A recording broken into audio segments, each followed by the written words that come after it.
Manusia berkembang biak melalui proses perkawinan. Perkembangbiakan semacam itu disebut perkembangbiakan secara generatif.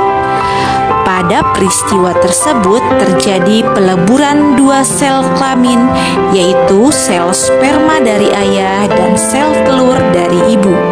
Sel sperma dihasilkan oleh testis, sedangkan sel telur oleh ovarium.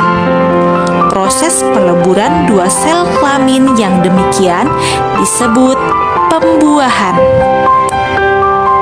Pembuahan terjadi di dalam tubuh ibu, tepatnya pada bagian saluran telur. Pada proses pembuahan atau fertilisasi, sel telur dan sel sperma bersatu sehingga membentuk zigot, lalu menjadi embrio sebagai cikal bakal janin. Janin akan berkembang di dalam rahim ibu kurang lebih selama 9 bulan. Nah, anak hebat, proses pertumbuhan dan perkembangan manusia berlangsung dalam 2 tahap. Tahap pertama terjadi di dalam rahim ibu atau sebelum lahir, dan tahap kedua terjadi di luar rahim ibu atau setelah lahir. Awal kelahiran, bayi mengalami pertumbuhan yang sangat cepat. Pertumbuhan berlangsung cepat selama beberapa tahun pertama.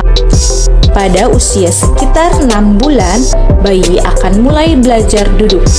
Pada usia sekitar 9-12 bulan, bayi dapat merangkak dan berdiri sendiri dengan atau tanpa bantuan. Pada usia sekitar 18 bulan, bayi sudah dapat berjalan tanpa dibantu, memanjat menggunakan tangan, dan mengetahui sedikitnya 6 kata.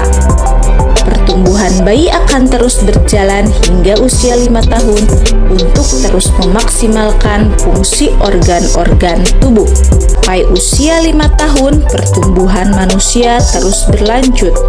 Pertumbuhan manusia pada usia 5 tahun hingga 10 tahun dikenal sebagai masa anak-anak. Pada masa balita, tumbuh gigi susu. Namun, pada masa anak-anak, gigi susu akan diganti dengan gigi sulung. Pada masa anak-anak, pertumbuhan badan terus berlangsung. Seiring dengan pertumbuhan badan, kemampuan berpikir dan keterampilan seorang anak juga berkembang. 3. Masa remaja. Setelah mengalami masa anak-anak, manusia mengalami masa remaja. Pada masa peralihan dari anak-anak menuju remaja, manusia mengalami masa pubertas. Pubertas adalah masa ketika anak laki-laki dan perempuan mengalami perkembangan secara seksual. Nah, apakah kalian sudah mengalami masa pubertas? Masa pubertas pada anak perempuan berlangsung antara usia 9-13 tahun, sedangkan pada anak laki-laki antara usia 10-14 tahun.